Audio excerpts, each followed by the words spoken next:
I consent. Yes, yes. Thank you, Billie. Super nice to see you. It's been a few years since we last met. I was thinking the last time was, I was thinking about this, I think it was 3 years ago. And I think it was on the South Bank with Steve Davis and Kavis Tarabi. Exactly. Yeah, and it was the David Bedford gig with Steve Hillage on guitar. Yes. Guesting at the end. He sort of snuck in at the end, didn't he? Yes. Yeah. Yeah, that was a wonderful evening. You had a sort of balloon-related performance that day, I seem to remember. Yeah, there's a piece for children that David Bedford composed that they just asked people who wanted to come to the evening performance to kind of like perform the piece in the afternoon, and we did. It was pretty funny. It was very good. I'm a big fan of David Bedford's music, and likewise, yeah. So he is one of the people that I really would have loved to meet in my life, but I'm a very late bloomer when it comes to becoming aware that, like, when I feel a connection, that I should also seek contact. Yeah. And in his, I told you that I had the pleasure of interviewing him about, gosh, it's probably about a year before he died. So I don't know if that was like 15 years ago or something like that.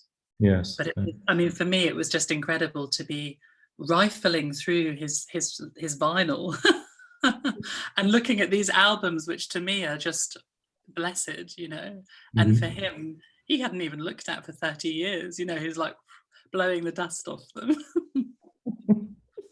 Yeah, how was he?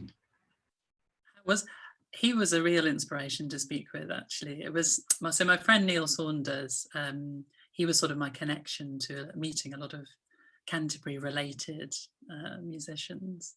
And yeah, all through my university days, and I suppose, when I lived in London sort of 20 years ago, suddenly that happened.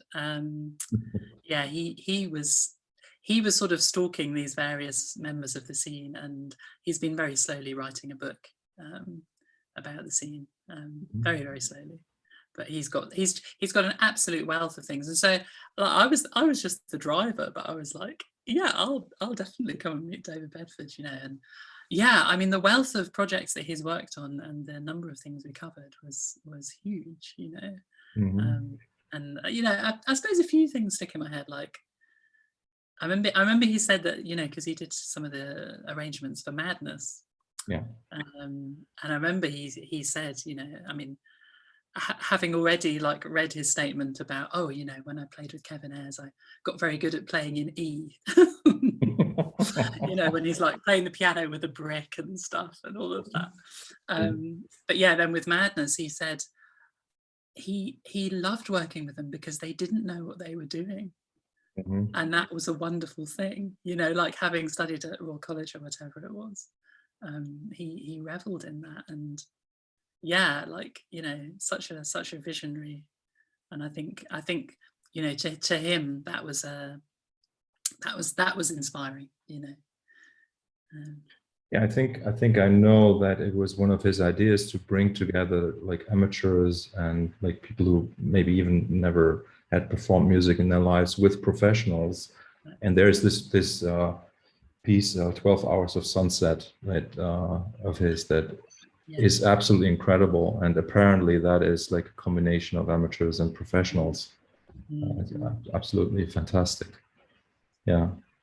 And I mean, Billie, to me, and really, I don't know that much about you, but so like everything I'm going to say now goes on assumption and the vibe I'm getting, right? Okay. Or that I used to get in the last like 10 years, maybe, like ever since you started working with Lee, right?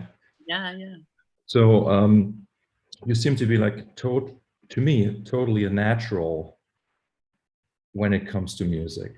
That, at least that's what it appears nowadays, or even like 10 years ago, right? So there's like effortlessness, like there's this organicness about how when you play, when you sing, that I find absolutely fascinating, and makes me a little bit jealous.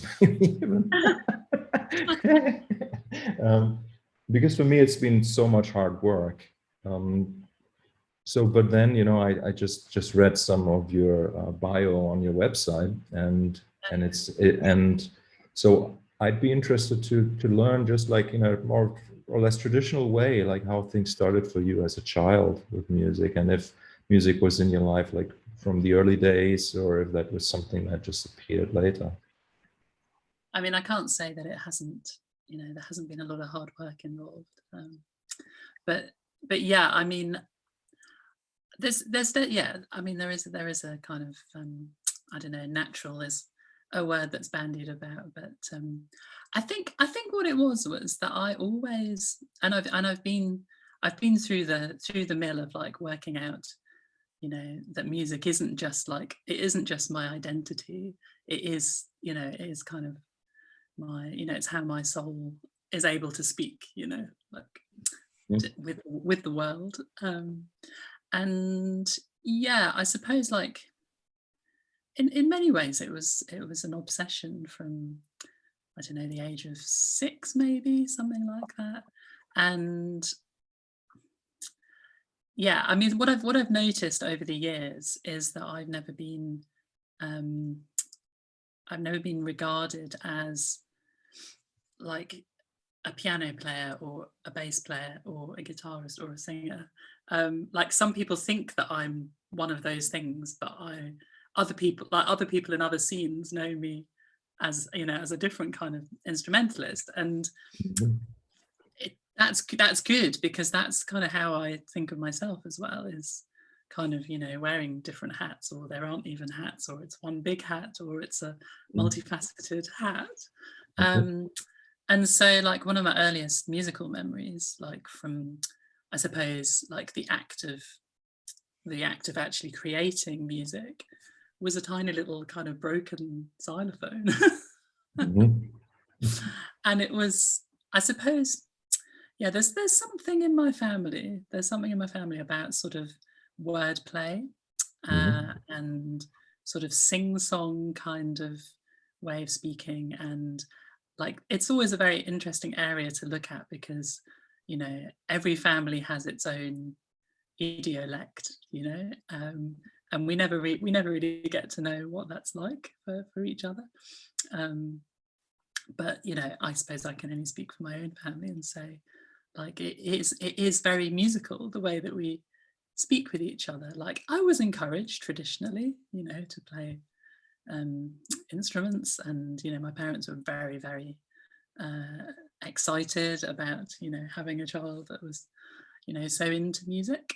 But yeah, I suppose, you know, from there I went through the standard, you know, sort of onto recorder, and couldn't quite get my finger onto the bottom note, and felt a bit frustrated with that, and ended up, you know, having piano lessons. And that, you know, that was like when I suppose when I was 7, I had piano lessons, and, you know, the sort of guitar realms opened up when, like, first my dad appeared with this guitar that was like a cheese grater. It was like an old Epiphone, and like the strings hadn't been changed for years, and it was dreadfully painful to actually like get my fingers down. And then my mum said, oh, you know, I've got this other guitar, and I can only play London's Burning, and you know, it's a nylon string, and obviously wider neck, classical, you know. But that's when I was like, oh, you know, I can actually get something out of this, and not, you know, not be in pain.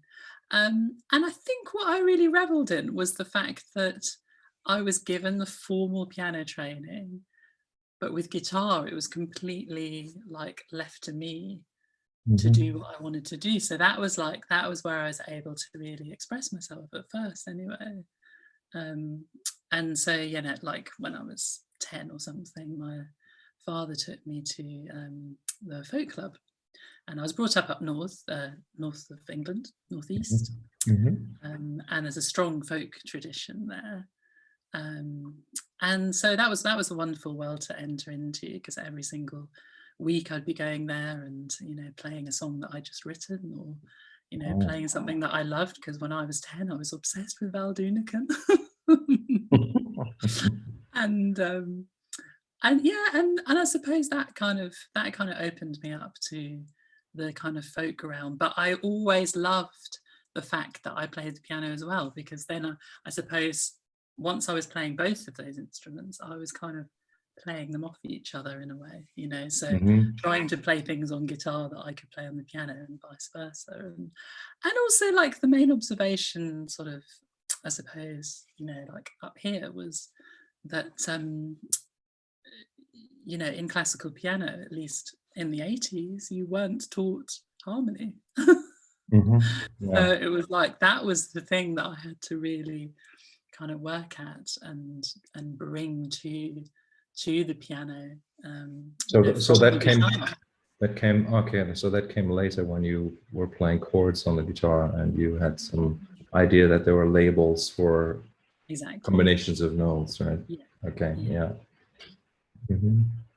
I had one of these like I mean, I'm sure everyone knows this book who's played music really, is the Beatles Complete, which is like there's various versions, and I had the piano and voice version of Hmm. that. And you know, I suppose had my typical Beatles like obsession when I was 10, and my dad, you know, played me loads of stuff, and also like half the book I'd never heard, but it didn't stop me trying to play it, you know, and that was a real education. So from there, it was like busking on the streets with my very good friend Dougal Hine, who I still have a lot of contact with, and I've just been working for him today actually with his school, Hmm. so hosting a Zoom session for that.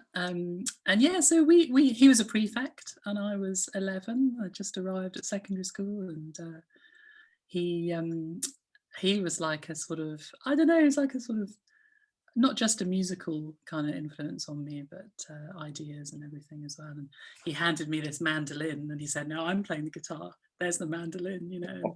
And then that became our sort of duo persona, I suppose, like on the streets of Darlington. And that kind of escalated into loads of gigs, you know, as a duo. And That's wonderful. So for you, like even like the tuning of instruments is something that just you don't really think about much, right? You just pick it up and you try. I mean, that was you know, I know that was a long time ago that you know, yeah, but just being presented with something like a mandolin when you've played guitar before, it's just really different, right? In a way, and then in yeah, another way, it's the same. yeah. I mean, I suppose I would say that I've never worked at the guitar in the same way that I've worked at the piano. Which is not to say I haven't spent like loads and loads of time with it, but I suppose because I was always coming from the point of view of accompanying, um, it was, you know, I was always a rhythm player, and I mean that's still with me even on piano. It's like it's harmonies and chords that fascinate me, and you know, contrapuntal systems and Yes. anything else that kind of builds from those Mhm. from that avenue. Do you know what I mean? Mhm. So like down the folk club, I was never really learning melodies, you know, when people sit around and they have sessions, you know, and they're playing reels and that kind of thing. I was always, even if I had a mandolin in my hand, I'd be on the chords. I wouldn't really be on the melody. Mhm. Um, and Mhm. yeah, I think maybe that's because I've always loved singing so much. So my voice has taken on that role, you know. Yeah, that would have been my next question. So, like, as a person who basically plays all the instruments in a traditional band, I don't know if you even play drums. Maybe you do. Uh, a little bit. But there, you know, I'm just wondering, like, if you're writing music, um, is the voice, the melody, is that like tied to the voice mostly in your musical imagination? Or do melodies come also via, um, say, harmony on the piano, for example? Or, you know, is there, I'm just interested in that because for me, my own voice was never a space where musical imagination lived. Oh wow, yeah. Mm. I suppose because yeah, from the age of like 9, I was also so like simultaneously with the kind of folk music and then the sort of classical, I suppose, on the piano. I was fiddling around with tape machines, like reel-to-reel tape machines. And eventually when I was like 13, I had a sampler, like an old Akai sampler, and I had a 4-track cassette machine as well, which was, and these things were an absolute joy to me. And I suppose in like with all of that kind of with that particular, I don't know, sub world, I was working in texture, and I wasn't really working in voice, or I was being like much more experimental with voice. I was doing, I mean, everything that you might normally do with a reel-to-reel, like playing stuff backwards and slowing things down, and that kind of thing.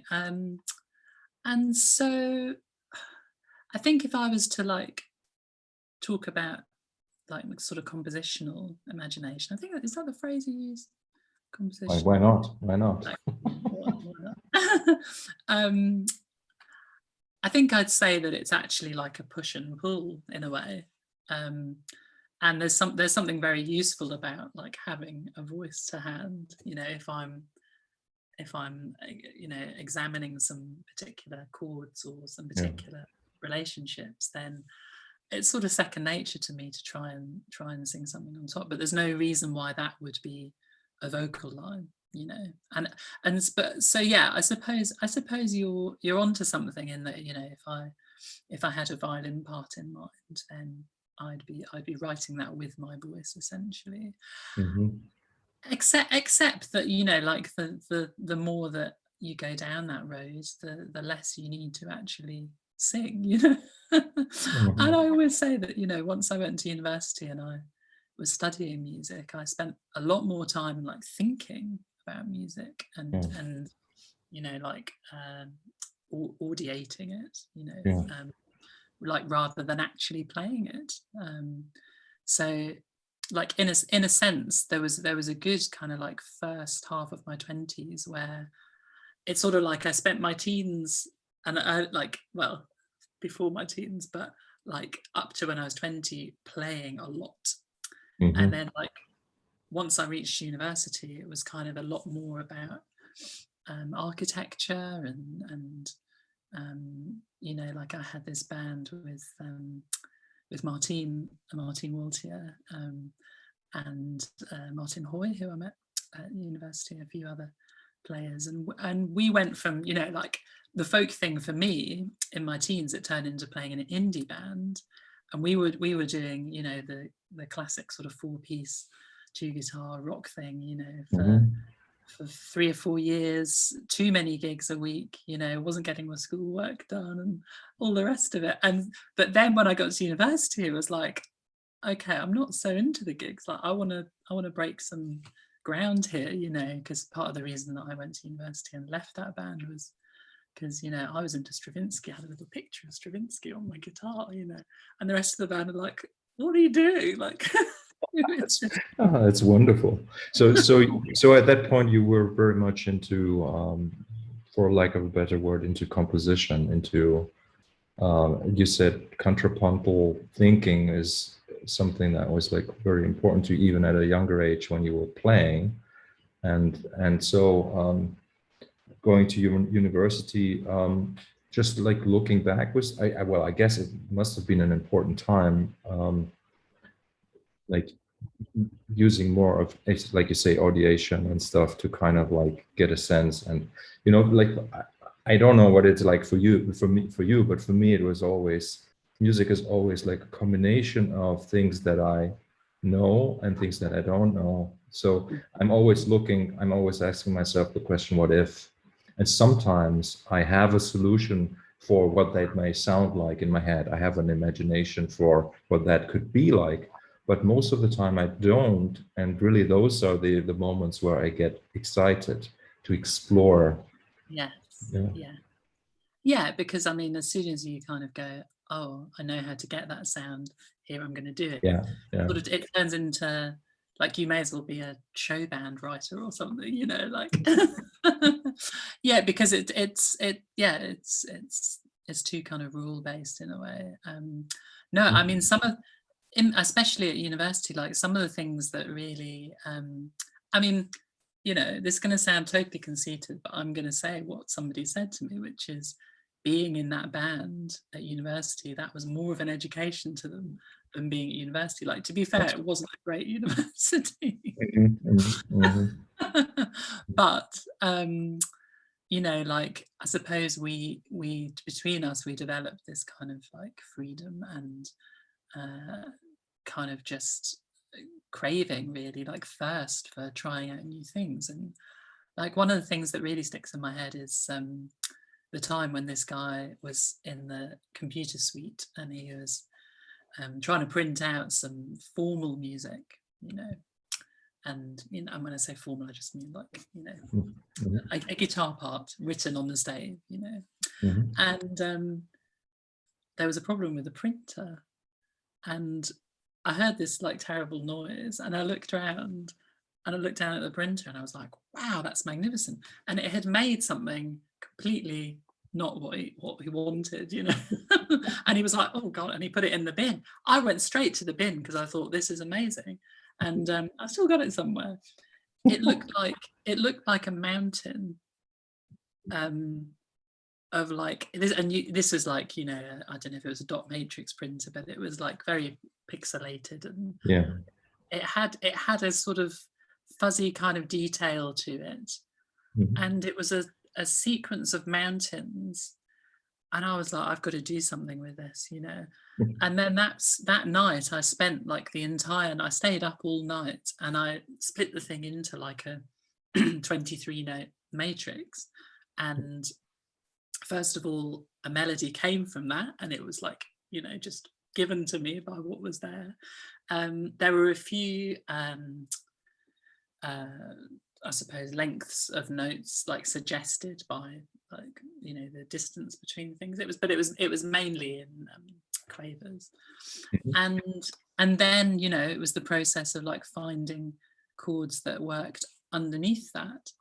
And so in a way that also answers your question about like voice leading or whatever, because in a sense that's the opposite. It's kind of like, it's not that the chords have been dictated to me and I'm like playing with the melody. It's actually the other way around, but dictated in a very, you know, non-traditional sort of way, you know. And that was the beginning of like realizing that, yes, I was like brought up in a particular tradition or whatever, but I also have the choice to like take me out of the picture. Like, this doesn't have to be anything to do with me. I'm just an observer, or I'm just like setting a process in motion, you know. Wow, I mean, it's incredible. Like, you know, I had no idea. You are really. So I have to add to my assumptions about you now that that you also like a very well-rounded in the sense of like your knowledge. It's and like the opportunities you seem to have had, like as a child to perform, as a teen to perform when you were at uni, and like in each phase of your early age, to have a chance to focus well, or to be in a way to be forced to focus on a particular thing, right? Like, I mean, you know what I mean? Like, there's like these different, and everything kind of like comes together and forms this this artistic persona with you know, like for me, it's exactly kind of what I would have wished for me all along. Like when I was young, I wanted to be a musician in the sense of like somebody who creates musical worlds. So it was never about being a performer. That actually came very late for me, you know. Okay. So quite the opposite from how it went for you. Sort of from the conceptual side first. Yeah. And because I, you know, like I grew up in Western Germany, and like in Germany you have like several like local radio stations, and the radio station that I was listening to was based in Cologne, where there was the Studio for Electronic Music with Stockhausen and stuff. So I, you know, I grew up in the 70s, so I like on the radio, like sometimes I guess it was like at 8 at night. It wasn't during the day, but there was like this contemporary electronic music from German composers on the radio, and I had heard that kind of stuff when I was like, I don't know, 4 or 5 years old. So it was like part of my it wasn't part of my genetics, I would say, but it was definitely part of my the environment I grew up in. Even though my parents weren't musical in the traditional sense, but this kind of music, and like there were. I don't know if you know about this, but there were like, what was it called? Like even in the late 60s, there was like the Beat Club in Frankfurt, and like there was a TV show. And so this tradition of actually showing live music on TV was something that really was a big part of me growing up. Yeah. So, but what fascinated me about that was more of like the compositional background. So when I got my first keyboard instrument, which was when I was 10 years old, I was just trying to figure out the chord sequences to songs. And then I had already understood that, that there are things, that there are keys, and like when, keys a song can be in. And so whenever like there was a chord that was outside of the key, I was fascinated, like why can you use that, and how does it work? And, Yeah. And, the performance aspect for me just really only came into my life in my late 20s, really. Okay. Right. Yeah. So when you were composing, were you recording? Yeah, well, I also had a band, but it was very short-lived. It was maybe just a year or a year and a half, and I had written like three pieces there, which were like one of those pieces I still play now with the band with Pat and Tony with Stickman. So it's like one of my earliest compositions. But no, like one of the first things I did was I was in a guitar orchestra actually, and the first piece that I had written was for guitar orchestra. It had actually 3 movements and was really complicated. Like one I can't remember everything, but one was like a canon with like 8 voices or something super crazy. So, but that, so my beginnings were like before I could even really play, I was writing music, and I was using, back then it was like an Atari with, what was it? Notator was the name of the software. Yeah. Yeah. And that was before I could play. Right. Okay. Yeah. Wow. So in a way, I suppose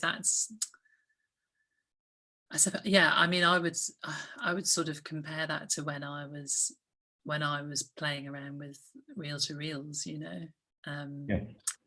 because I suppose I didn't really know how. I mean, it's exactly the same, isn't it? When you're a child, you're like trying to work out how do things work, like how that are presented to you.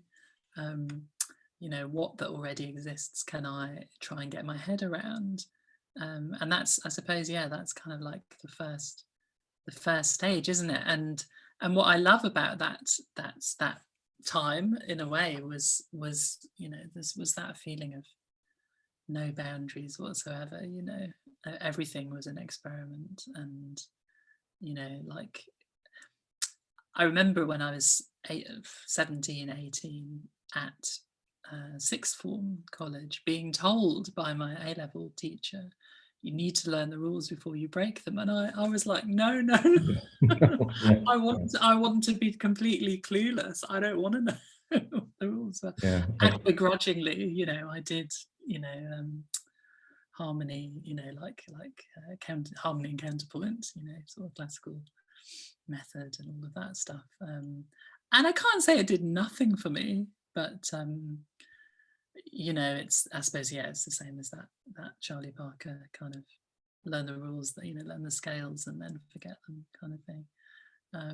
And I suppose the more you practice and the more you do stuff, the more you can get to the same place through either means, or both means, like a little bit of both. I think there's like a third thing also, which for me is like the completely gestural, physical way of playing, where it's where it's where there's no concern about pitch or rhythm in a traditional sense, where it's just about how does my body move, how do I physically respond to other people that I play with. And you know, I try always, even nowadays, I always try to bring like all three approaches together, like composition, improvisation as like play the right thing in the right moment, right? But then also improvisation as a gesture. Yeah. Yeah.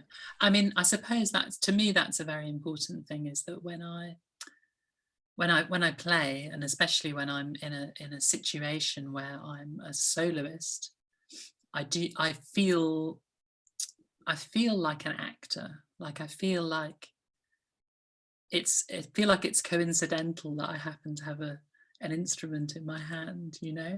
And certainly like places that I've been like musically with the Westbrooks, Mike and Kate Westbrook, I mean, that has lent itself to that feeling, because you know their music is not just very painterly, but it's also very theatrical and dramatic.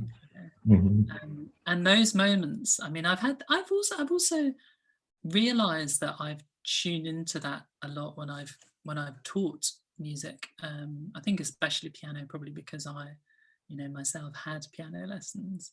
But it's like I feel like actually that job is about teaching gesture, and it's also about teaching a kind of clarity of mind. And it's just like a coincidence that there happens to be a piano down here, you know, like when the piano dissolves, then we're getting somewhere, you know. Let me ask you a difficult question. So how do you teach the clarity of mind? Yeah, I mean, I suppose that is about the relationship, and that is about, you know, helping the student through the process of making,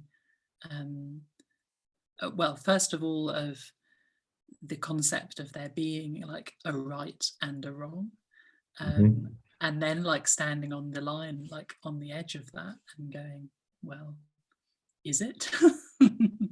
and you know, I mean, when I say clarity of mind, that's as much about just, I mean, for a you know, when I've had the pleasure of teaching someone who's the same age as when I started, it's you know, offering them a kind of openness which allows them to get on in such a way as it's not even about me allowing them to do anything, you know what I mean? And all of these things, I feel the more experience that I've had, the less it's possible for me to kind of sum up, really. It's about the games that you play, like not the manipulative games, but the fun games that you can play with other humans, you know, in sharing time together whilst they're sort of coincidentally being an instrument. So there you go. Oh, wonderfully said. You know, yeah, and there, you know, as you said, there just happens to be a piano down there, but it's about the relationships, yeah, and it's certainly like the relationship with oneself. I find, yeah, because obviously you as a teacher wants to dissolve as well, you know, like when a student's telling you how upset they are, like with a with a note, like it's not the note that's the problem. So yeah, there's all of that stuff to work through, and I do enjoy that process, and it's interesting that I use the word do, because I haven't taught for, I don't know, I haven't formally taught for quite a few years now. I got quite into working with people with learning disabilities. That became more interesting to me in a way than one-to-one, you know, teaching kids to do how to do their scales or whatever, Mm-hmm. rudiments and that kind of thing, because it allowed a lot more space for expression and also, like, talking about not knowing the rules. I mean, if you're working with people who are further away from the rules of like how to behave, for example, like people with behavioral issues, as we might say, it means that, like, you want to talk about gesture. I mean, wow, like I ended up having to go to a place where I had to forget about all the things that I wanted to teach, because the shape of these sessions, like I used to run this group for, it's probably like a maximum of 10 artists, and I suppose they're like everything in range from 16 to 60 probably. And that was over the course of 4 or 5 years. So the group changed a lot within that time, and it was an incredible place to be, like, for all of us. The discovery was amazing. I mean, you get given an entire day to do whatever you want to do, and like that was for me, that was teaching, at least 2.0, maybe 3.0. Yes. Because I sort of spent the first year kind of religiously coming in, like doing my session plan and what I was going to do and everything, and then just being like, oh no, it's not happening. Like, I can't keep control of people. These instruments are too loud, whatever. Blah, blah, blah. And like something clicked in the second year. It was like, we need to dance together. We need to play together. We need to move together. We need to not care about keys or whatever. Like, we need to be, we need to be using tech in an interesting way, like sampling and like using people's ideas as musical ideas. And I suppose I mean that in like a John Cage sort of a sense, where it's somebody's like somebody has a fixation with a pink tambourine, so that's going to become a player within this piece of music that we play, and it feels like there's a nice circularity there, actually, because what you're saying about the David Bedford music, and I find this is a lot the case with Mike Westbrook as well, is that the musical platform, like the place that is being offered, is music as a real, like, social community building, what's the word, I can't even get there. I feel like you know what I mean. Yeah, I know what you mean. Yes. Yeah. Yes. And it's funny because I have sometimes used the kind of like, can be misunderstood, but I have used the words real music, and I think that I mean something like that real music is just, it's absolutely independent of who the people are or who the animals are. Yes. It's something that is just like a celebration, or it allows a celebration of life somehow, like. Yeah, I mean, that's the thing that totally blows my mind when I hear albums like, well, either of the Hatfield and the North albums, for example, because I remember, like, for I suppose I discovered them when I was like 16, and it was another kind of 3 years till I saw any of those musicians. I suppose mainly Richard Sinclair, who's playing Caravan, of course, and I think the thing that really struck me was that music is so it's so well conceived. It's like I could never even imagine that humans were playing it, like, because it's funny because I came to jazz in kind of like a sort of a roundabout sort of a way, like a different kind of route, and it was mainly through Soft Machine, to be honest. You know, like any of the like old time, like even the Temperance Seven, like, you know, like 1920s 1930s style music, I never would have heard or listened to it or been interested in any of that music that hadn't been for Soft Machine. And that was such a kind of like just a surprise, really, because, you know, I got into Soft Machine from a particular friend who was, you know, into like Stereolab and Henry Cow, and but like, I suppose he played me a lot of kind of what's more kind of noise sort of rock, you know, like Suicide and that kind of thing. So yeah, that was a real kind of ear opener. And yeah, I suppose the point really was just that the music was so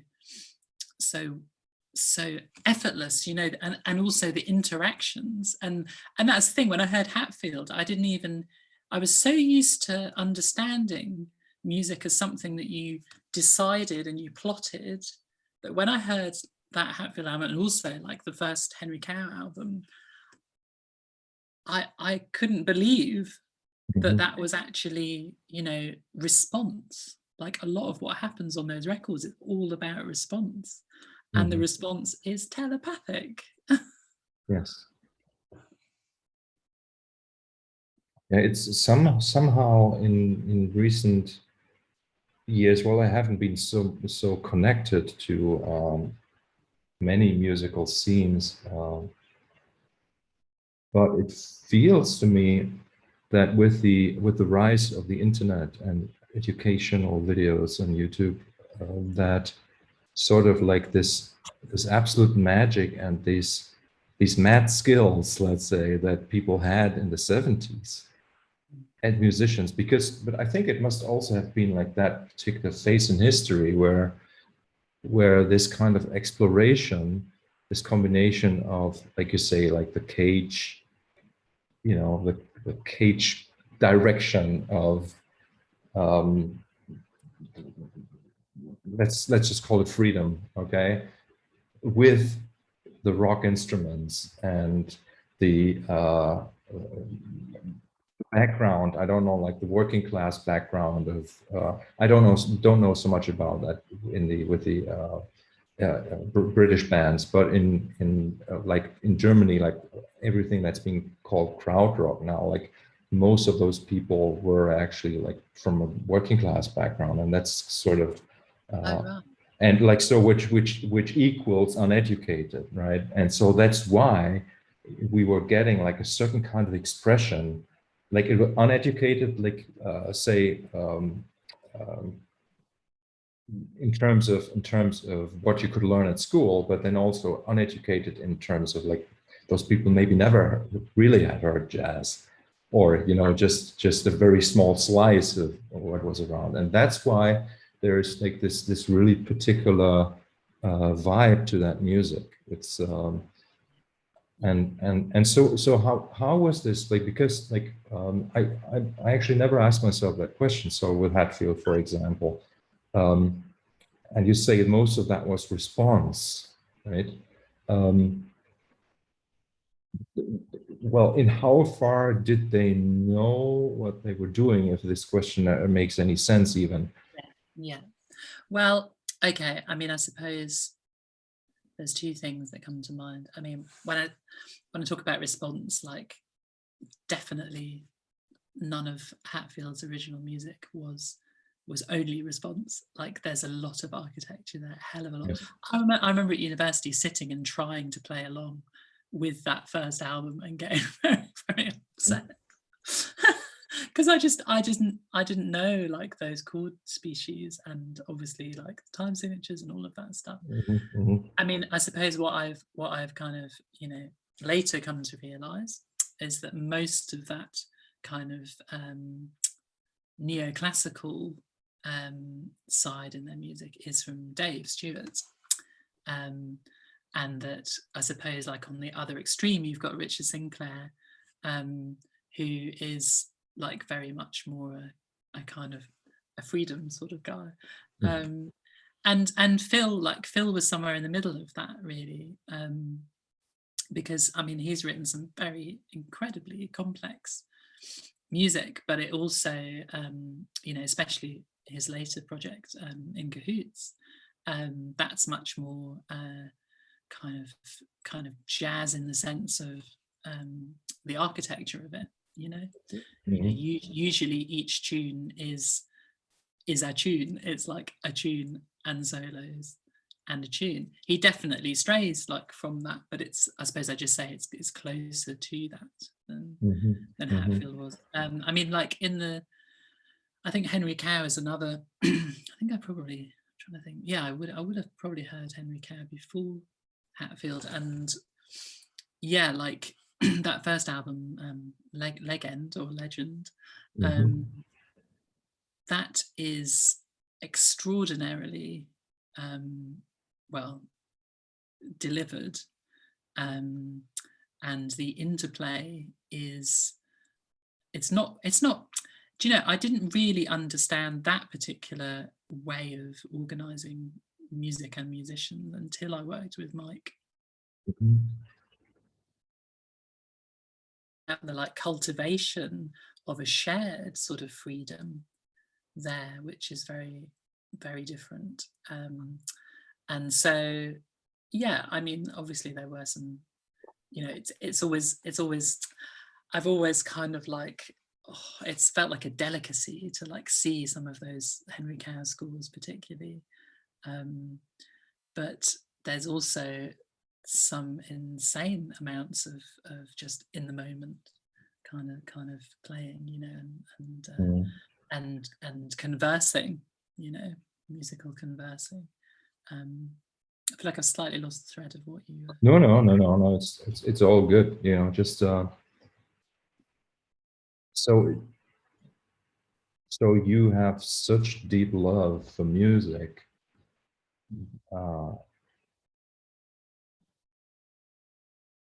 Like your path as an artist, right? So because like what we were just talking about, this is also you as a fan, right? So, and as a fan of music, and as a fan of a particular band or specific composer or a particular school of music, let's say, right? So how would you describe, how was your path once you kind of became aware that maybe you're an artist yourself and you have a musical vision yourself that is maybe inspired by or influenced by, but separate from, you know, from what you were going to do or what you were already doing? I see. Yeah, I think it was probably quite important for me to get to a point where I had autonomy, and like that's easier said than done as a human, or at least as a me. I don't know, but you know, because it's interesting. I mean, in fact, my dad always says this. He says, because my father, he, for most of his working life, he was trained as a geologist, and he worked on the roads testing samples, etc. He always said to me, like, oh, I'm not a number one, I'm a number two, like in terms of how I can work with someone, how I can support somebody. It's actually, he'd say it's better for me not to be in charge. That's not my natural place. It's actually better if I'm like in sort of, you know, second in command or whatever. And so I'm bringing that in because I feel like it pertains to like how I've been in certain relationships with other musicians, and like make no mistake, I have always been very precocious in music. Mhm. Like it was always, it wasn't just look at me, it was kind of like I've got a particular thing that I want to project, a persona, a name for myself. Like, you know, this is one of my many paths, and I'm like committed, I'm doing this path, you know. And so I suppose, you know, like going back to when I worked with Dougal's, like in my pre-teens and teens, Dougal Hine, yeah, that was the kind of situation where, yeah, we wrote songs together. But it was a shared sort of vision, or you know, I had a song, he had a song. It was that, you know, like I suppose like kind of Lennon McCartney sort of pairing. That's how we come to describe it, isn't it? And then also like in the indie band Ethan that I was in, there were two lead singers. You know, everyone else in the band was older than me. I sort of gradually became kind of, I felt anyway at the time, more and more my responsibility to be writing catchy pop songs, you know. And as I said earlier, like eventually that didn't really tally with like being into Stravinsky and, you know, listening to somebody called Kevin Ayers that no one had ever heard of. And you know, I suppose being interested in music that wasn't about, I mean, Kevin's a really, really good kind of example of somebody who kind of played the game, but then he hated the game and he kept escaping and disappearing, and then he'd come back and make a record and we'd go, wow, you know. And so like, I suppose, yeah, so Quadesh, the prog band, when I was 18, which was, I suppose that was like 3-4 years of work, and we did hardly any gigs, which was wonderful, but we did a lot of playing. And we did, yeah, so there were 2 recordings we made. Anyway, I don't need to go into the ins and outs of that particular band right now. The point with that is that was a shared vision. And I suppose essentially that was mainly Martin Hoy and I, and we sort of adopted that same thing of like, you've got your tunes, I've got mine, you know. And like, I always feel that I work well in situations where I have to like fight a bit for my vision, or like for some attention, or like what's the word, it's good to have a bit of a struggle, I think. And so I suppose like to answer your question, like it wasn't really until I made, you know, my first, well, my only released solo album so far, in 2010, Message From, that I was kind of doing my thing, I was doing my vision, you know. And like in many ways, I remember at the time thinking, oh, well, I'm actually doing something that you know, I'm aware that it has elements of what I love in it, but I also am quite interested in going back to you know, the song, because, you know, we made some very, very complicated music, you know, in my 20s, and then, yeah, I suppose towards the end of my 20s it was kind of, I wanted to like return. It was like there was something about, you know, like each side of that album is has got a different title, and the first one is At Home and the second one At Sea. And there was a lot there, I suppose, about like leaving the north and you know, coming to live in London, and then kind of feeling at sea in London, and, you know, eventually like kind of returning to my parents' home, but they'd moved to Devon, which is the county that I'm in now. And yeah, so in terms of like a vision, it's almost like I felt like I needed to get to a stage where I was free, like in a sort of in myself, you know, like confidence in what I could do on my own. And like, if you've been used to fighting for it, that's quite a different sort of dynamic, really. And I suppose that's where Martine comes in, because, you know, we basically lost touch and then we re-met in 2000 and, what was it, 2009 maybe? So having like gone to university together and then like lost touch, we re-met, and then we sort of, you know, like I basically I wouldn't have kind of started really like getting on with my solo stuff if it wasn't for her. And also Dave Sinclair from Caravan, who, like Neil Saunders, who I mentioned earlier, he went to Japan and did a bit of live work with Dave, like what ended up being like a couple of years before I, you know, did similarly. And so like Neil was basically on at me, like he wasn't even on at me, he was just saying, oh, you know, like Billie's recording an album, and you know. Then he started sending things to Dave, and I was like, oh, okay. And then, you know, Dave was interested. So in a way it was kind of like it was sort of pulled a little bit out of me at that point, because I think probably by that stage in my life I was kind of a little bit lost, you know, like I'd spent 3 years touring with Gifford Circus, and you know, that was incredible from like an experiential performance point of view. But I realized, like by the end of the third year that I was with them, that I was originally with them, I did end up going back. It's part of the interesting circularity of life. But yeah, in 2006 I realized that I wasn't actually doing anything with a whole load of stuff that I'd written.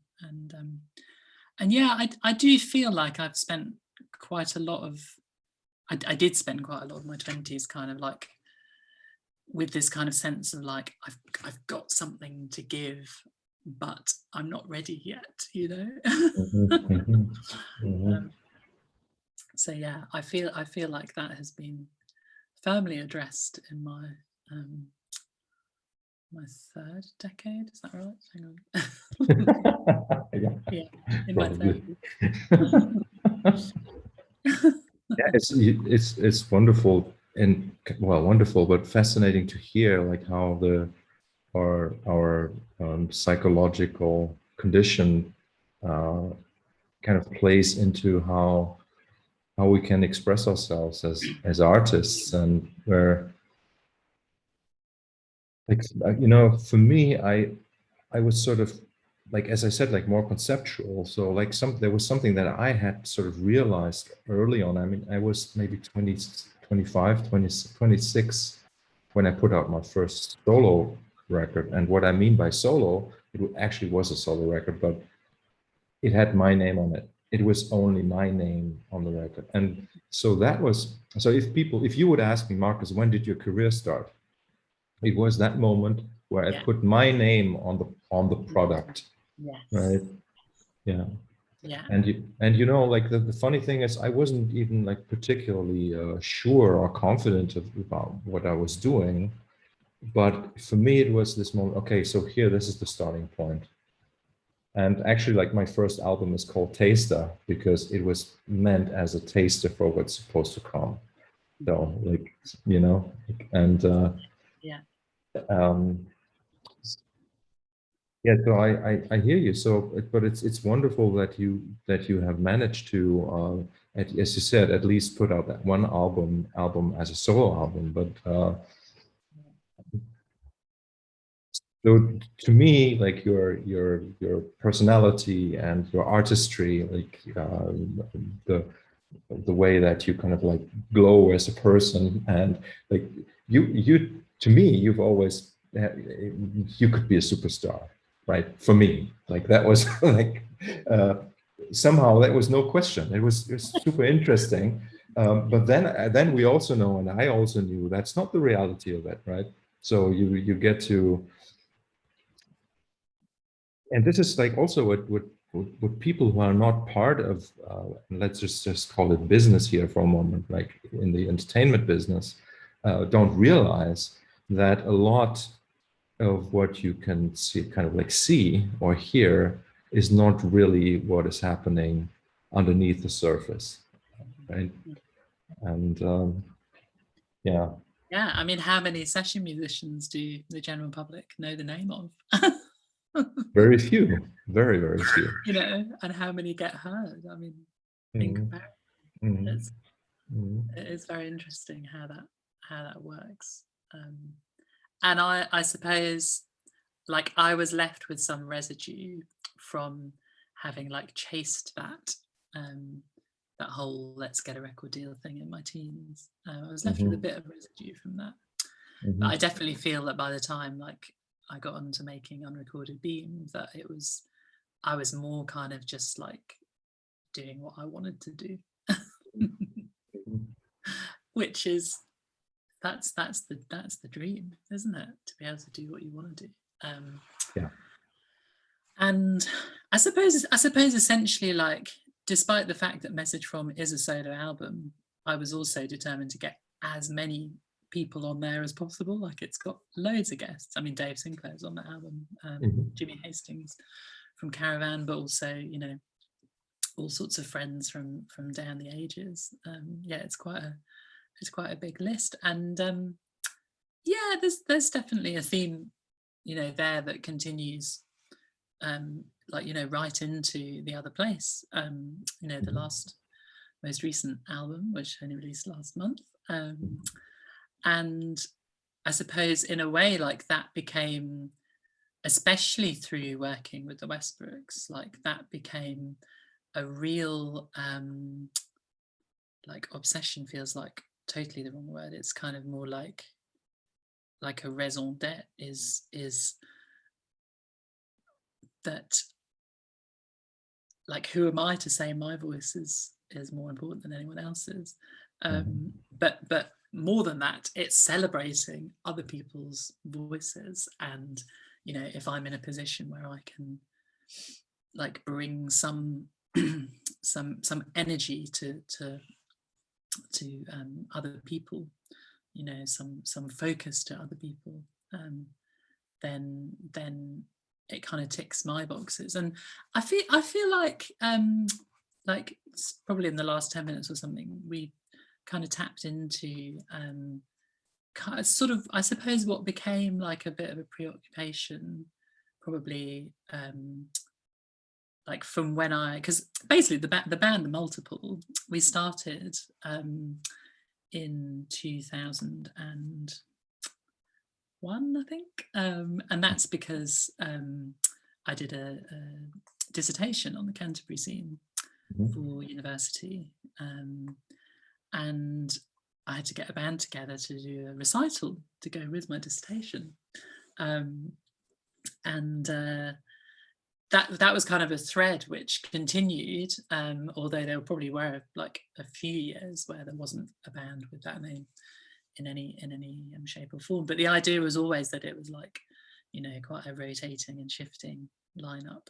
And so, like, when Martine and I arrived in Devon in 2010, like, having just I'd just been to Japan. The following year, we both went to Japan, and with Dave Sinclair again, Mhm. and like, I suppose what we were trying to do there was, like, at first we were setting up a band in Devon, and we were also setting up a band in London, and we were saying, okay, so the band is going to decide where we live, and where we live is going to decide which band gets the time spent on it, kind of thing, which was a ridiculous undertaking. But it was kind of like, we don't feel we're able to commit to, you know, this version or that version or this place or that place. Let's just see what happens. And sure enough, like, Devon kind of like sucked us in. But anyway, like, from that point, what I realized was that I needed to do a lot of work myself on like the my psychology of how to lead, and what it meant to lead, like what it Mhm. means to lead a band. Mhm. um, and I feel like I did so much exploration in that regard, like, from I suppose for 10 years, you know, starting from that point, really. And it was just really, you know, like, when we when we got to 2000, I suppose it was 2016, 17, which is when we toured the material, which became The Other Place. Like, I suppose very much at the forefront of my mind was like, how is it possible to lead a band without being a dictator, essentially? And like, you know, saying something like that makes it sound like I've, you know, got that as a tendency or whatever, and maybe I have, but also, like, it's a little bit like when I started teaching piano, the only type of piano tuition that I knew was a very rigid, like, you do this, you do that kind of thing. So what that meant was that when I was teaching piano, I had to, like, go through that whole process of, well, I can only teach the way I know, so then I start that way, whilst at the same time, like, feeling like this isn't me, like, this isn't who I am, you know. And definitely I found that was the same thing with band leading. It was like my natural style was to actually be very, like, bossy with it, and get things how I want. And then, like, especially through working with Mike Westbrook and Kate Westbrook, I realized that it's not about that. Like, if you want to run, like, an orchestra in 1950, maybe that's the way to do it. But, like, Mike offers a whole other kind of way of honoring your musicians, you know. And I think that's what really opened me up towards being able to make this album, and in turn, like, not just honor the musicians involved, but also honor the people that Martine and I met on our pilgrimage to Westminster from Devon. Remember when you said that when you teach the clarity of mind or something, like we talked about that before, that it's sort of like it's the relationship, right? It's the relationship that is generating that something, right? The magic, maybe, and I guess in leading a band, it's a little bit like that, right? Like you need to navigate that fine line of how to be the person that has, say, the authority of some sort, right? But then you don't have to actually act any particular way for people to respect you in that position. You know, I had this experience with Thomas Blomster, who's a conductor, music director from Colorado, because he, was this on Todd Morden? Yes, he was unbelievable. Like, it was 55 people, right? And it was the very first time I experienced something like that. And really, how he was navigating the social level of guiding the orchestra was unbelievable. Like, I said to him, and I would say that again, that what he did there was like the biggest piece, most amazing piece of magic that I've ever seen in my life. Like it at the beginning, it seemed like no one of the musicians really wanted to play the piece at all. And it took him 3 days, and they played a beautiful rendition of it. It was incredible. Wow. Yeah. And it's that level of musicking, right? It's called musicking, that to me is really where, for me, the magic lies at the moment. So it's not so much anymore about the composition or choosing the right note or whatever. It's that bigger context that brings things to life. I suppose, like, in particular with The Other Place, I was also, like, connecting that to, I suppose it's almost like the problem of democracy. I mean, that implies that there's, like, you know, one set definition for democracy. Obviously, like, we're still working that out. But yeah, I mean, it was kind of auspicious that, like, you know, there was Jeremy Corbyn mania in this country, like, around that time. And what I noticed, like, you know, especially at the beginning with him, was that he really was saying what he thought, but also if he didn't know, he was just saying, oh, I haven't thought about it. Which was like, it was so, that was so refreshing to me. And so like, you know, even Unrecorded Beam, you know, the previous album, which you of course played a great guitar solo on. I still love that. I hope you do as well. Like there was, you know, there's quite a lot of improvisation on that album, and there's also, I suppose, like the other direction, there's a lot of specifics as well, and you know, there's some particular particularly like quartal voicings, like quartal harmonies as well, that I was like not just horizontal, sorry, not just vertical, horizontal as well, like in terms of how to use fourths. And because that was like a particular thing that I wanted to you know, see about and find out about and try, obviously that had to be, you know, quite rigid, you know, with certain parts. I'm talking mainly about like what I call the horns, which is, you know, the flute and the trombone and the alto sax, you know, and also I think there's a few interjections of violin which also kind of fit into that horn-like texture. So like I suppose with that as like a starting point, you know, for how to progress with the other plays, like knowing that I could do that kind of pastoral sound, you know, with this kind of, you know, slightly, I don't know, like I just love fourths. We can describe those in many ways, obviously, the kinds of music that it might remind us of. But yeah, you know, there's an ambiguity within those chords. But what I realised was that I wanted to explore like ambiguity and essentially democracy in a different way, and that was giving more to the players. And so I mean, this is kind of continuing what I was saying about Westbrook, which is, you know, I mean, his overwhelming, you know,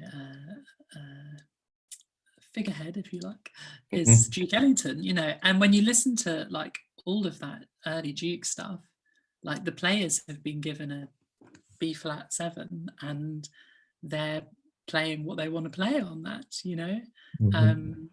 But simultaneously, you know, like collective improvisation kind of thing, and so like that's there in Westbrook's work, but you know, not necessarily as obvious as that. And I suppose, yeah, that's what I wanted to do, like with the other plays, was in the same way that the words were as little about my opinion and my like essence, as it were, as possible.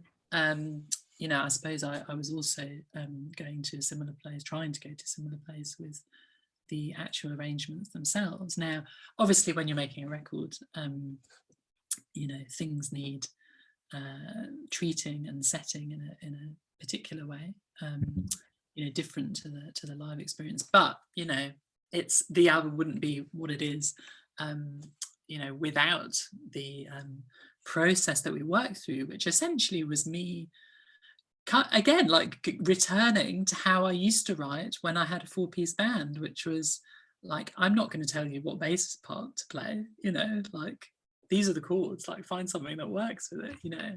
And for me that was quite a letting go to do that, you know, when I've spent years like not just like training in how to write parts so that they function, you know, in the best possible way, but also playing bass parts myself, you know, to like just give that away. That was, I suppose, in a way, that's what I needed in order to do that album. That's kind of part of what I wanted to explore, was that feeling of letting go. And so, you know, it's wonderful that the album took the course that it did, which was, you know, the live show first of all for like a year and a half, and then it being like, you know, in Lee's you know, ownership, as it were, like in his fold, for Lee to kind of continue, you know, his like new role in the band, of being, you know, a musician, you know, on stage with us, you know, with soundscapes and beats and keyboard parts and thermos and and all sorts, you know, boron as well, and etc. etc. Like seeing where he went with that, for me, that was another, it was like a continuation of this like very jazz kind of thing of like, well, I've told you what the chord sequence is. That's all I'm giving you, kind of thing.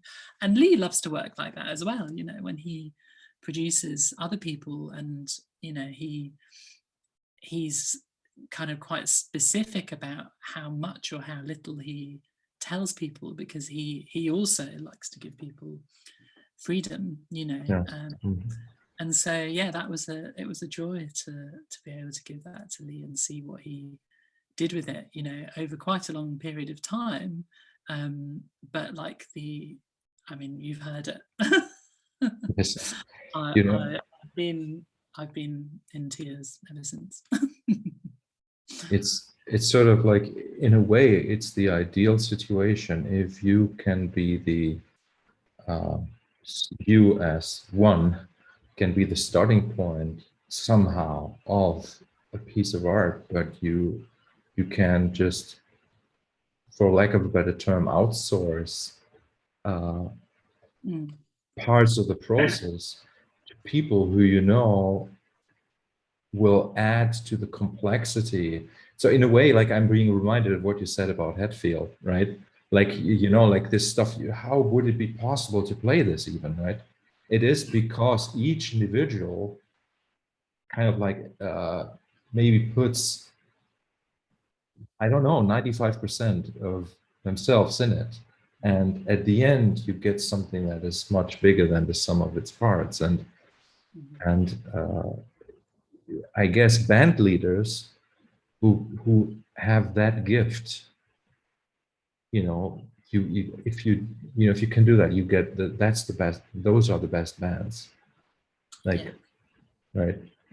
And I don't know, you know, I'm not a bass player, but I write bass parts. But I know, like, if a bass player would write a bass part, it's probably better than mine. That's sort of like my, and well, not better in the sense of like judgment, but you know, it's. Well, I haven't asked you about playing bass. Like when did the bass come into your life? The bass guitar. Yeah, good question, actually. Yeah, I mean, I suppose like in the indie band, I wasn't the bass player. Like someone had that as a role, which didn't stop me, you know, fiddling about with it. And I mean, you know, these instruments are always around, but I suppose, yeah, it was mainly for recording that I would use it.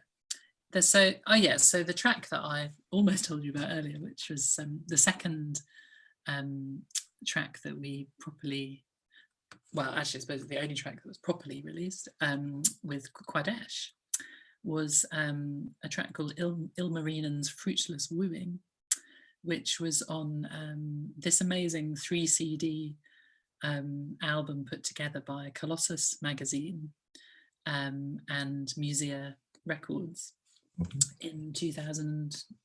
I'm going to say 1, maybe, could have been 2. Which again was part of my university like finals as well. Like I used that piece as part of my composition work. Yeah, it's interesting because like essentially that version of the band is me playing everything and a drummer, Lewis Davies, who is still one of the best drummers I've ever worked with. And I just wrote a whole load of time signatures for him, and he'd never heard the piece. We just spent a day, you know, getting it down, and absolutely incredible. And it's an extremely complex track. Like, to be honest, I'm not sure I would write something like it now, because maybe it's more complex than I'm interested in listening to.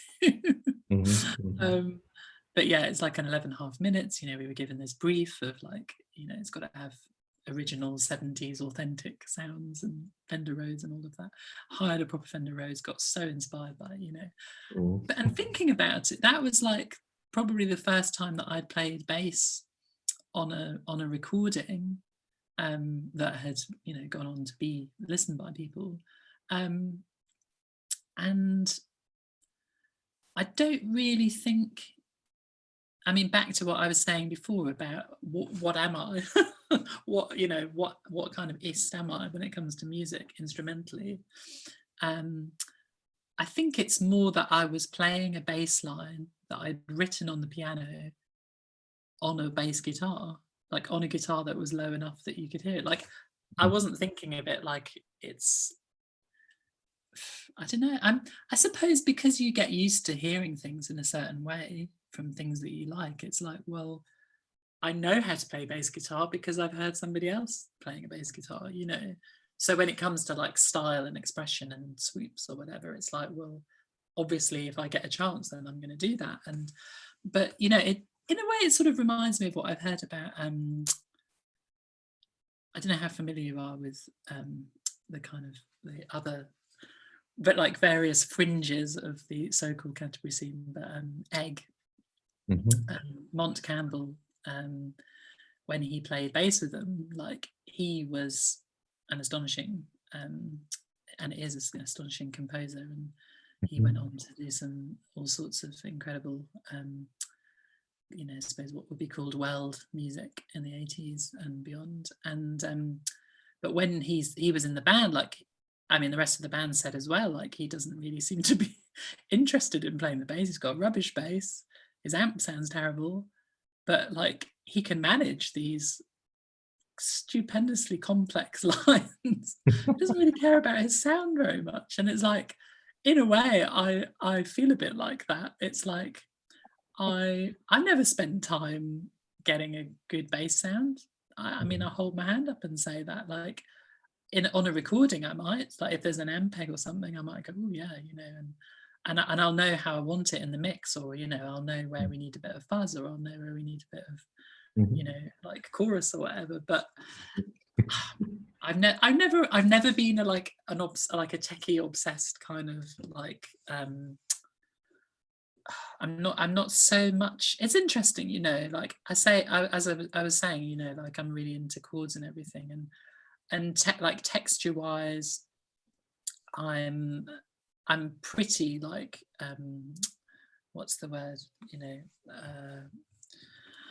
perfectionist about recording, and, you know, about anything that I might do nowadays on a screen, you know.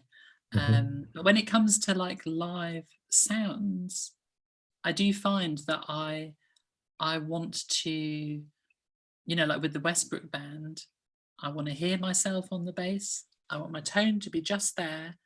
I want to have it like pointing in the right direction. And once those things are right, I want everything else to just be about me and the strings and the instrument and beyond. You know what I mean? Like, yeah.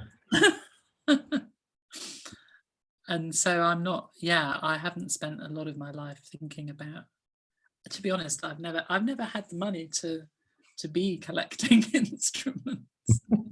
You know, maybe if I did, I'd be unstoppable and I'd get a really nasty habit. You know, you're one of those people where I would say you are music, and I hope that's a compliment. Oh, it is a compliment. Yeah. Absolutely. so fantastic. I hope that I do get to hear you play the bass live once, like, in my lifetime. I really want to have that experience of you playing in front of me with the, you know, the bass guitar, because I find the bass guitar is such a maybe from my experience, maybe like the instrument that is most personalized by the player somehow. Okay. Oh, so that kind of connects to what I'm saying, doesn't it? Yes, yeah, very much so. It really because there's sort of like a smaller space maybe that you that you can live your role in, you function in as a bass player, right? So that also means that there's somewhat more resolution in the expression or in the choices you make as a player, and also I'm about the sound. So not the sound that's coming from the amp or so, but the sound of how you dig in. Like it's a very subtle thing, but very has a huge impact on what the music feels like, right? Yeah. I mean, I suppose probably like one of my biggest influences on bass would be Richard Sinclair. Mm-hmm. And that's to do with the way it really feels like he's singing with his fingers. In a way, I feel like he's almost like the sort of Alan Holdsworth of the bass. That sort of the that legato and that kind of Yes. The way everything's a line, Do you love Alan Holdsworth's music? I do actually. Yeah. I mean, I suppose I'm particularly interested in his early music, and I do like the first album he ever played on, the Higginbotham's Wrench. I think that's just wow. That is unbelievable. Because you've got two guitars playing like around each other, and there's times when it sounds like an electric piano, it's polychordal, and it's something else, and then like the very first track there, they sort of go into like a rhythm and blues kind of thing, and then you realize, oh, they were just making fun of it, and then it goes off into some incredible like alleyway, but it's still somehow related to like Cream and I don't know, Alexis Corner and all of that like 60s rhythm and blues kind of stuff, yeah. I suppose I do mainly know his like sort of Canterbury related releases, like with UK and I suppose, yeah, like the Gong album that he plays on. Gong album, yeah. But yeah, I love his sound and his tone and his chords. And obviously, like, there's a lot that I've heard, like some of the early Steve Vai on Zappa recordings, and that you can definitely feel Holdsworth in there as well, I think. Yeah, I think that Alan's playing was just so, or his playing, people always talk about his playing, but I think really it's more about his composition, his sense of composition that then showed in his writing and in his improvisations, was just so harmonically different, and sometimes I have to say, like, really, it's challenging to me, because he sort of found this way to sit kind of like in between the chairs somehow. That's what it sounds like to me, like sometimes. Yeah. And I love that. And when you were talking about the quartal harmony, it's a little bit like that. You like so almost everything sounds suspended, and yeah. And it's fascinating. I'm thinking of that that first Bruford album, actually. There's a track on there. Oh yeah, that's right. It's the one with Annette Peacock on it. Yeah. And it's like it's so heroic. I mean, there's a sense in which when you hear it, it almost borders on like cheesy. But he somehow manages to like Coltrane through that cheese. Do you know what I mean? Like, you see, like, for me, the entry point into music was Mike Oldfield, and and it's if you kind of look at the history of British rock music, progressive music, whatever you want to, which words you want to use, of the late 60s and early 70s. It's unbelievable, like the concentration of talent. it is unbelievable. Well, when you think about like Robert Wyatt, Kevin Ayers, Mike Oldfield, David Bedford, like in one band, Exactly. I Lowell was just Coxhill, just and exactly. I mean, I was just the other day listening to Whatever She Brings We Sing, yeah, which was the first Kevin Ayers album I ever heard when I was like 9. My mum played it to me. yeah. And the title track, Mike Oldfield's solo on there, I think he was like 18 or 17 or something when he played that solo. Does that sound right? Yeah, no, he was 1971. 16 or 17. Yeah. I mean, I remember when I kind of came back to that when I was 17. Actually, I Mhm, learned it and it blew my mind. Like I learned to play it, and it was mhm, just that. I mean, again, the legato is just stunning. It's stunning work, and it's like, you can hear the kind of pre-tubular bells, sort of where he's mhm, going, like in his musical imagination with it. mhm. Um, and he's also bringing that like very folky sort of diatonic world to Kevin's kind of more sort of down home kind of blues, which is a beautiful mix. And Yes. I think that, in fact, I was so upset when Uncut magazine in 1998 or something, they included that track on their sampler and they faded out the guitar solo. And I wrote them a letter. I was like, I'm not one of these people who writes letters, but I'm writing a letter to say, how dare you? It's So, like that. so there's this record, what's it called? June 1st, 74 or something, Yeah, that live record yeah. that had an enormous influence on me, that album. Oh, And wow. Oh, well, that's got everyone on. I mean, it's such a mix, isn't it? It's got yeah, Nico. it's Nico, John Cale, Yeah, Kevin Ayers, Brian Eno, yeah, and it actually also has a Mike Oldfield solo on one of Kevin's tracks there. yeah, And yeah. and for me, and it's really not about the play, that it's Oldfield playing that, but it's sort of like giving you this example of like there's this one person who starts playing in the middle of the song, and rather than the note embedding itself into Mm. the song embeds itself around the note of the player. So it becomes sort of like a sphere around the note that the player plays. I Mm. get goosebumps when I talk about this because Yeah, yeah, yeah.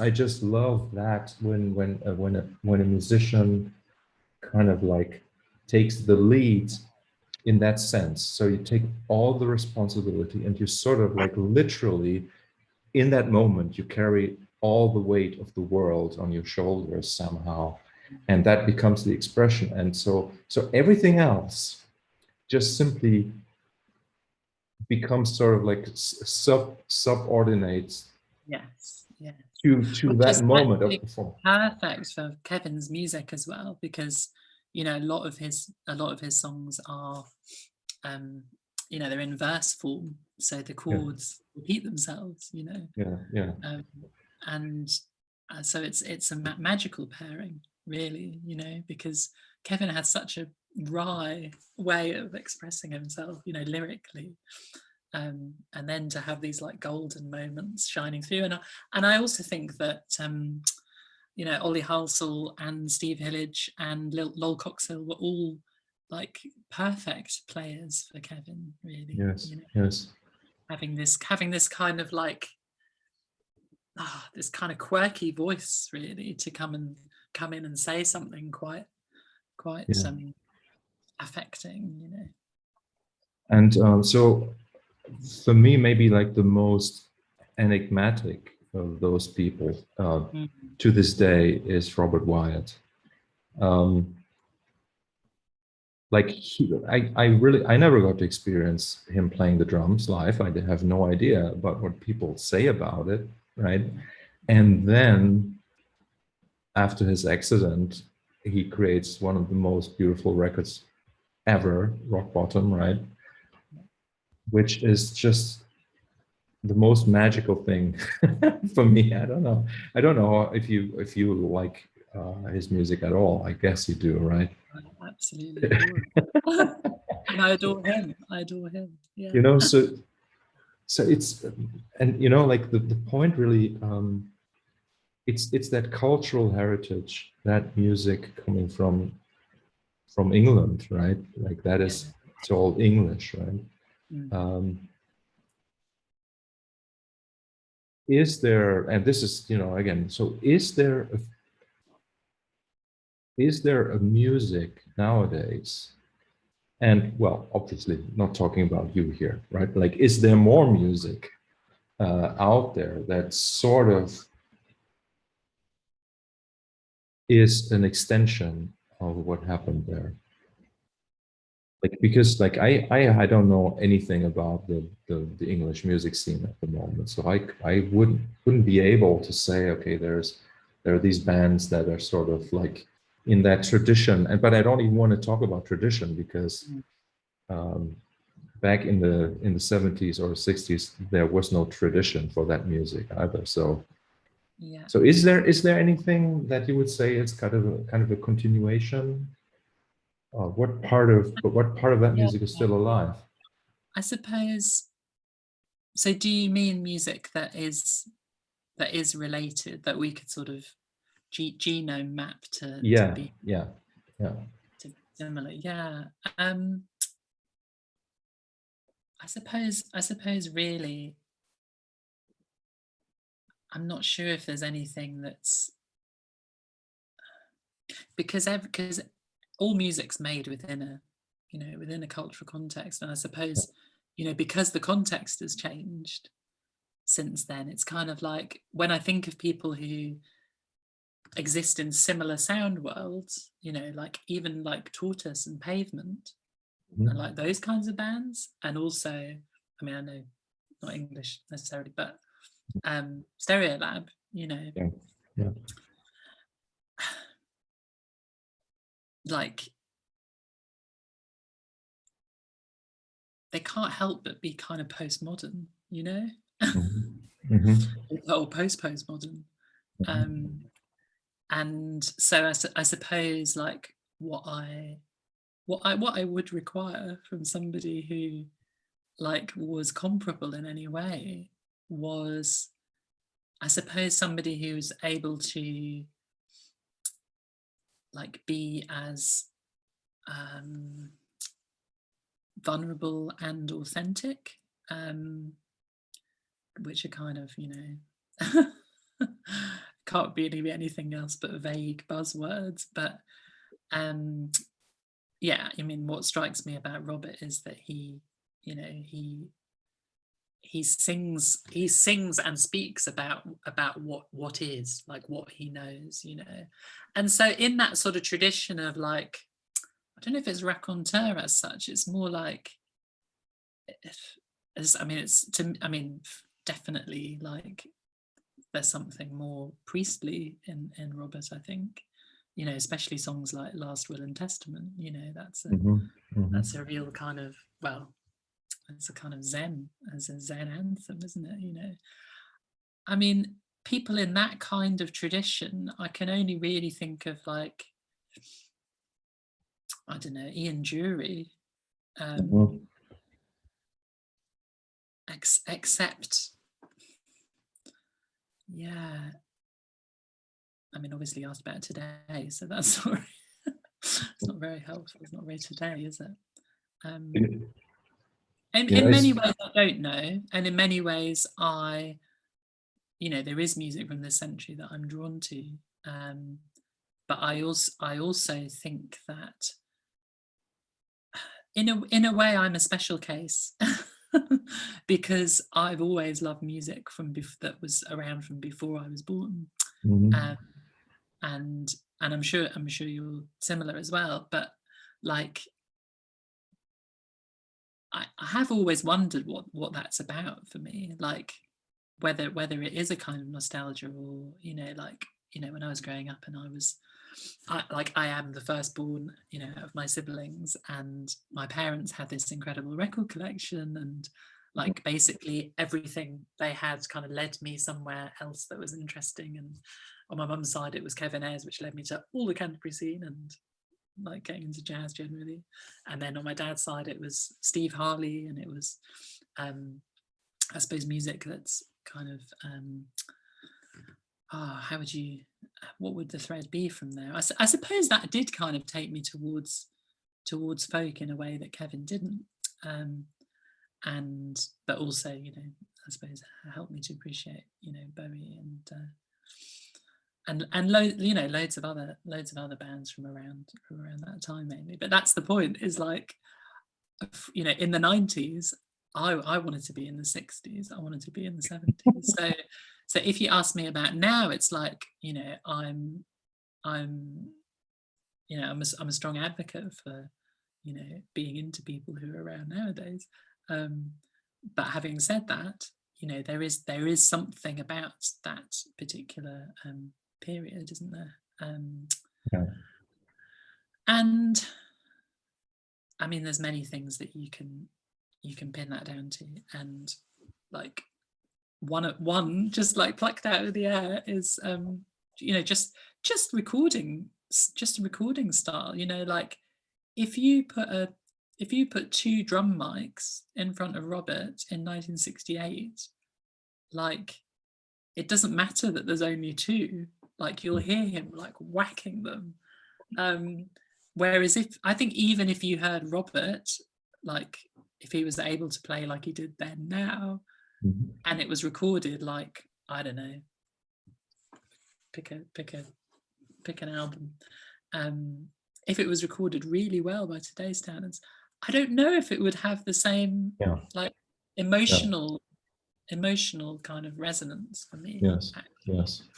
And so that's interesting, because I remember when I was at university, like a few people said, "Oh, what is this music you listen to? Like it sounds interesting, but the actual quality of it it's not good enough." And I'd be like, that's part of it. Like that's part of the charm. Obviously, if you were there at that time, you weren't hearing that quality.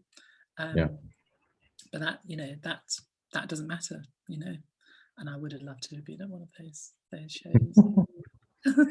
Yeah, that quality makes certain musical devices possible, right? Like there are certain things you can only do if the drums sound like one instrument and not like individual things, right? Stuff like that. Yeah. I mean, like it's not cymbal heavy, or if it is cymbal heavy, it's like lower mids, or upper perhaps, but it's not like tingly. Yeah. But that's great, because it means the flute has more space, like. Yeah. I mean, this I know that there is no, and there was no proper answer to the question I was asking about like bands nowadays, but like sometimes I try to ask myself these questions, because maybe in 20 years when we look back we will have an answer, right? And then having like thought about that this day and time, we can kind of like go back and compare. So was my sense right? Did I actually know what was going on? Or it's sort of like I've always been into biographies of artists also, because like for example, if I like one album by an artist, I stay interested in whatever that person is putting out throughout their lives, right? Because I find that maybe I'm kind of like actively looking for help out there to see, okay, what does this person do that is 20 years older than me, right? What happened between 45 and 55 years of age, stuff like that. It's always been interesting to me. That's I suppose I have wondered that as well. I mean, especially with Mike Westbrook, because like I've done so much work with them over the last 10 years, Mike and Kate, and so I do often kind of think, okay, so what was Mike or Kate doing when they were my age, and and then then you realize, and it's like, wow. That's incredible. And like, yeah, I suppose like I am very slow at what I do. I'm very slow, and Mike particularly, you know, with writing music, but also Kate with writing lyrics. You know, they are extremely prolific. They're so prolific. They're just always creating, and I don't feel like that. I feel I'm slow. You know, I'm more like Robert in that respect. He says he's a real minimalist because he really doesn't do very much minimalism. Yeah, no, I do, you know, it's important to be in the moment and play stuff, but when it comes to like making a record, you know, I do like to, you know, take my time and consider things. And in a way that was like a backdrop to the other place, just in the whole symbolic act of delivering a pint of milk at Parliament, you know, because yeah, hang on, where does this go back? I'm trying to think where it goes back to. It probably goes back to like my involvement with Dark Mountain, which is I suppose an artistic and literary movement which was co-founded by Dougal Hine about 11 years ago, something like that, 11, 12 years ago. And you know, essentially it's a conversation about like finding the hope beyond hope when it comes to like dealing with the mess that we're in, like in an ecological way, and many other ways. And so like I suppose one of the possible answers to not to how to solve things, because like I don't think we're going to get anywhere by trying to solve things in a linear fashion, but like ways of being or things to try out, you know, because I think all of these like recipes for how we're going to solve things are not particularly helpful. I'm more interested in kind of getting into the depths of like the human condition and you know, like where do we need to be spiritually in order to grow through this difficult time for humanity on the earth. And so like in a nutshell, I was trying to see what would happen if I did something very slowly, and like originally the tour from Devon to Westminster was going to be all done on a milk float. And yeah, anyone who's watching who doesn't know what a milk float is, it's an electric vehicle used to deliver milk, and you don't really see them in England very much anymore. And so like I was interested in like tapping into something a bit older, and something which maybe could be like a version of, I don't know, like patriotism or like a sort of nostalgic memory of what we used to experience, you know, in England. And so like making our way very slowly across the country was, you know, an antidote to our whole way of being nowadays, which is to do things as quickly as possible. And what I always wonder is like, what do you miss when you do things quickly? Like if you get a plane somewhere, what do you miss? If I'd gone by train, what would I have seen? You know, where would I have gone in my head? Like where would I would have arrived like slowly, and I would have, you know, gone on more of a quest perhaps. So yeah, there's definitely like a kind of a mythic underpinning to the other place, like in terms of like the I don't know, like maybe even like a Canterbury pilgrimage, or you know, like that kind of minstrel, the busking, you know, minstrelsy kind of tour, you know, which was part of what I wanted to tap into, and so yeah, it made sense that the album took, you know, as long as it did, and I'm just looking forward to the next one, really. You're absolutely right that, you know, it is very much anachronistic if you take your time to do something nowadays. And I have to admit that I've been a victim of that.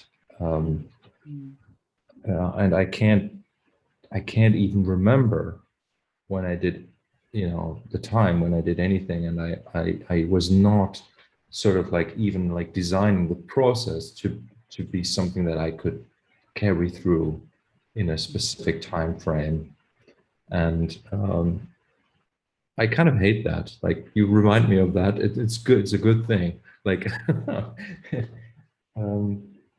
yeah, and I guess it is part of becoming what in our world is called a professional, right? So where you are expected to, and then you start expecting yourself. Well, I did, to make a living from being an artist, and I can see now it's sort of like counterproductive. You know, I don't want to say that I regret anything I've done. I think that wouldn't be healthy to say that. But yeah, and you see, I think the result kind of like speaks for itself. Like the complexity, the beauty of your album, the absolute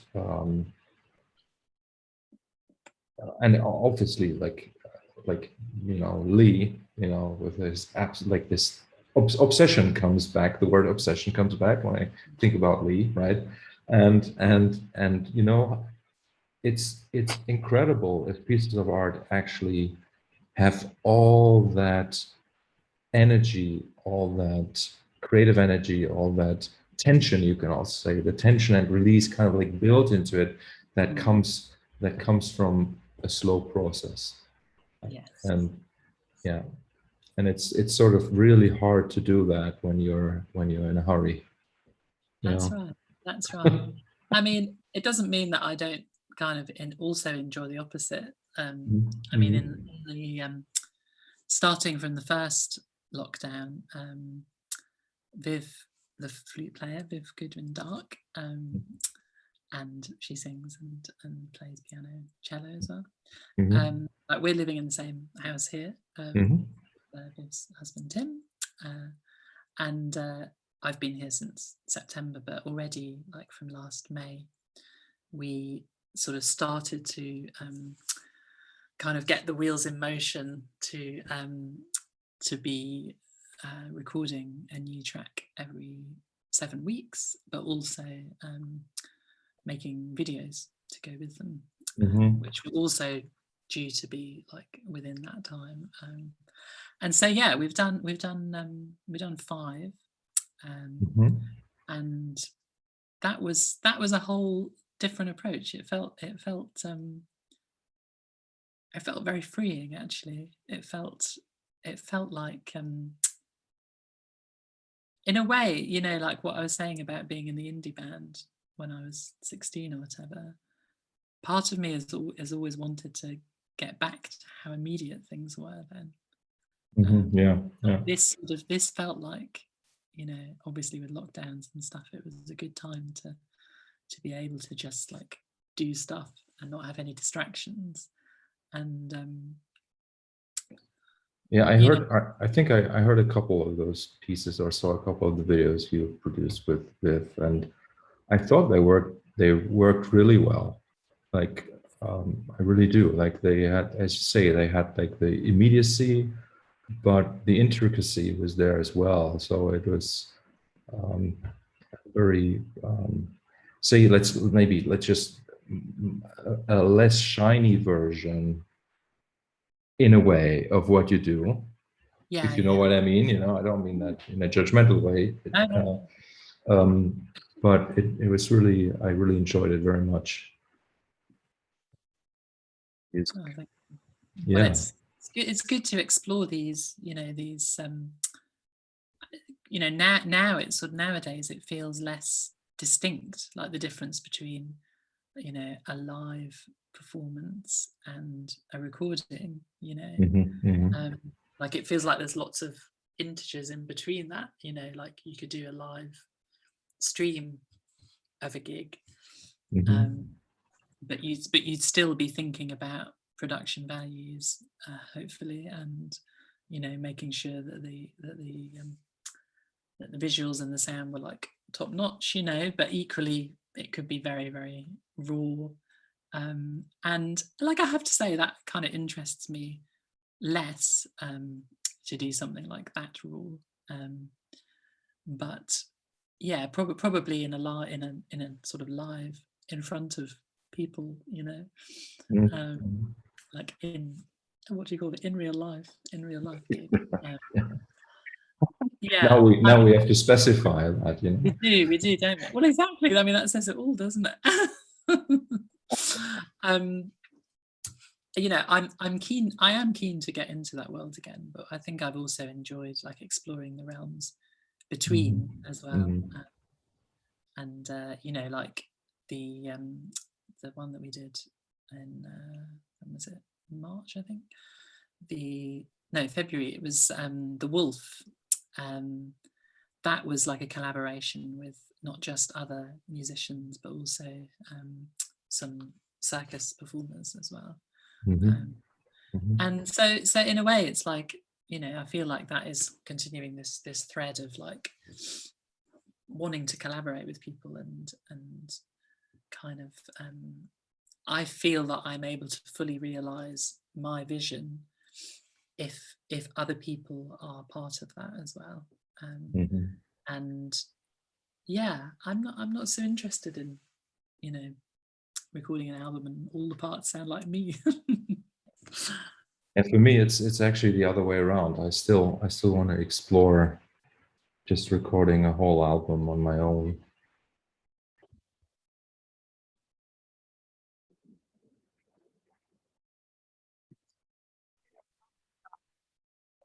Are you there, Marcus? Yes, I'm here. You money to edit. No, I just stopped. I stopped the recording. It worked. Okay. Then I resumed it. Yeah. So you were just saying, for me, you said for me it's... Yeah, you know, I just wanted to share this because, like, why not? Like in the past, this year I've been sort of paralyzed musically. I have no, I mean, I know that there are practical reasons why it's become very difficult. Like, we have a young daughter, and how old is she now? She's 20 months. Oh wow. Yeah. Wow. Yeah. So and you know, daycares were closed for the last 6 months, and I was sort of like I was looking after her, which was something I was sort of dreaming about before I had to do it. And it was just a pretty hard process for me to kind of let go of the idea that I could do anything, say, for myself while I was watching her.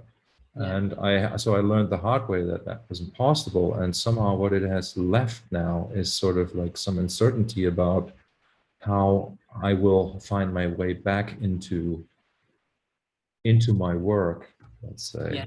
Yeah.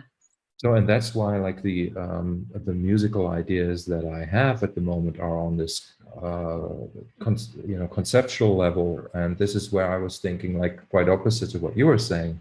I would be very interested in being in the studio on my own, just with an engineer, and finally like make an album that's all me, not because I want it to be about me, but because I'm interested in getting my hands on instruments, on more than just like the touch guitar or the piano, or like I would like to just try things out and go nuts, sort of like with. So in a way, it's like you haven't had the experimental lockdown phase yet. Exactly, and that is oh, still. You need to have that. Yeah. Yes. So yeah. Anyway, Billie, this has been a wonderful conversation, Hasn't it just? and And time we absolutely flown as well. yeah, it's incredible. I think like these, I usually have these 2 hour slots to do these because Yeah. I find that is like here for most people, like most people kind of like can watch 3 minutes anyway of this Yeah, kind yeah, of yeah, thing. yeah. You got this But stuff well done. thank you so much. It was wonderful, and I wish you all the best. And obviously, I will kind of like put links to your website and all your albums that we talked about in the description of all and blah blah blah. But you know, this is not about promotion, and I hope that it was wonderful for me to get to know you better. And let's meet again soon in Devon or in London or I don't know, somewhere else. Somewhere else. In the middle. In the middle, yes. Yeah. That would be Belgium, maybe somewhere in Belgium. Yeah. Oh, Okay. thank you so much, Marcus. You're Take care. welcome. You too. Bye bye for now. Bye. Bye. Bye.